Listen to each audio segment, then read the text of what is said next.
दोस्तों, बांझपन ये शब्द किसी भी महिला के दिल को चीर कर रख देता है।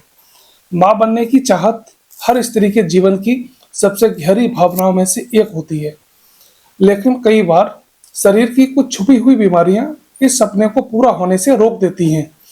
ऐसी ही एक गंभीर और जटिल समस्या है एंडोमेट्रियोसिस।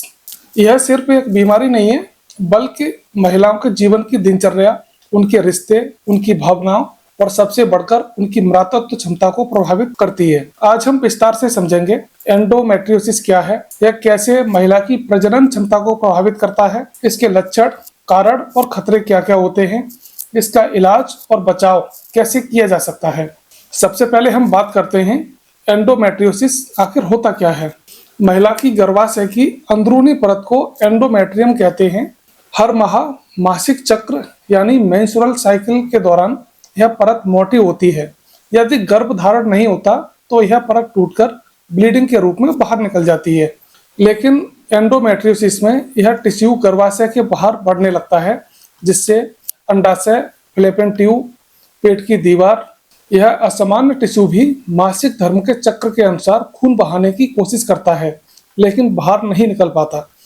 इससे शरीर के अंदर सूजन, चिपकने वाली गांठें जिन्हें एडिजेंस बोलते हैं, साथ ही सिस्ट बन जाते हैं। हम देखते हैं कि महिलाओं में एंडोमेट्रियोसिस कितनी आम है। एक अनुमान के अनुसार 10 में से एक महिला प्रजनन आयु लगभग 15 से 45 वर्ष की उम्र में एंडोमेट्रियोसिस से प्रभावित होती है। इनफर्टिलिटी से जूझ रही महिलाओं में लगभग 30 से 50% में एंडोमेट्रियोसिस पाया जाता है। भारत में यह तेजी से बढ़ती हुई समस्या है, लेकिन शर्म, जागरूकता की कमी और देर से डायग्नोसिस होने के कारण यह अक्सर छुपी हुई रह जाती है। अगर हम इसके लक्षणों की बात करें तो हर महिला में इसके लक्षण अलग होते हैं और कुछ आम संकेत मिलते हैं जो मैं आपको बताता हूँ।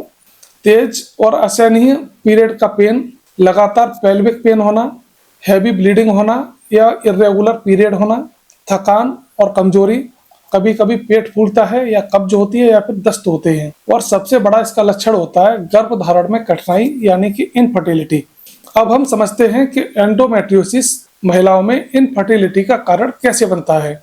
सबसे पहले ये अंडाशय पर असर करता है। एंडोमेट्रियोसिस से अंडाशय पर सिस्ट बन जाती है, जिसे चॉकलेट सिस्ट कहा जाता है। ये अंडाशय की क्षमता को कमजोर कर देते हैं और एग्स की क्वालिटी को घटा देते हैं।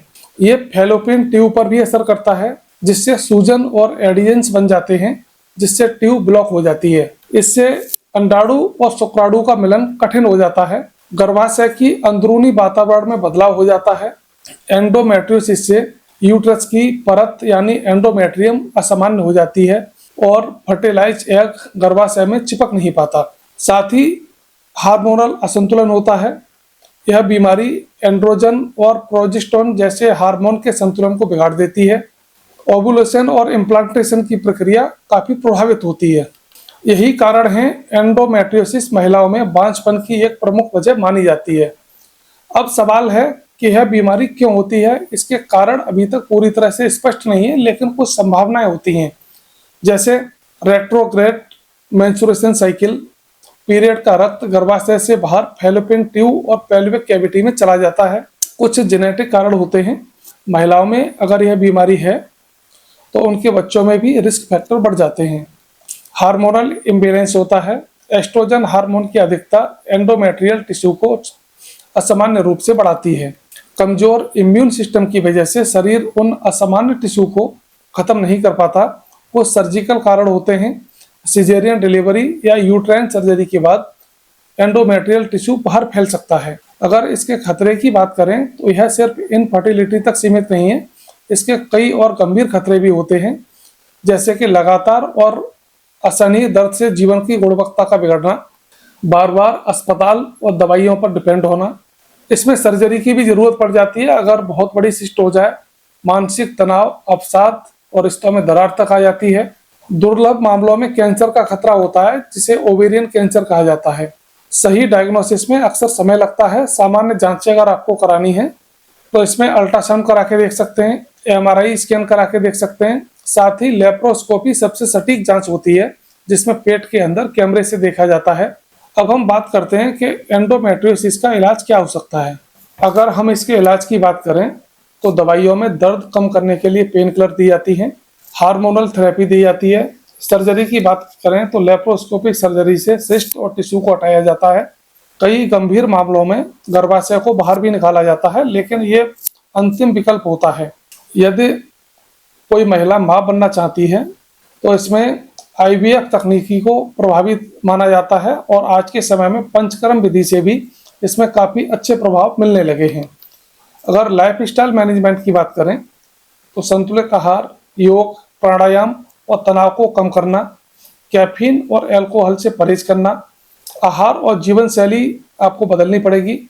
साथ ही एंटी इंफ्लामेटरी डाइट लेनी पड़ेगी, जैसे हरी सब्जियां, फल, ओमेगा 3 फैटी एसिड, हल्दी।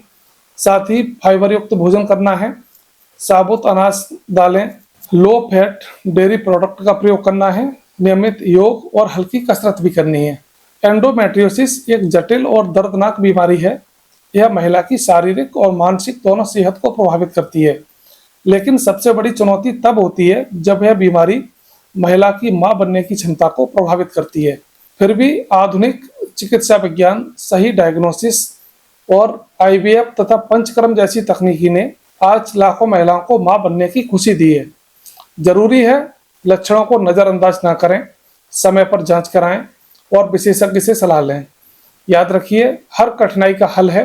एंडोमेट्रियोसिस को मात देकर भी महिलाएं मातृत्व का सुख पा सकती हैं।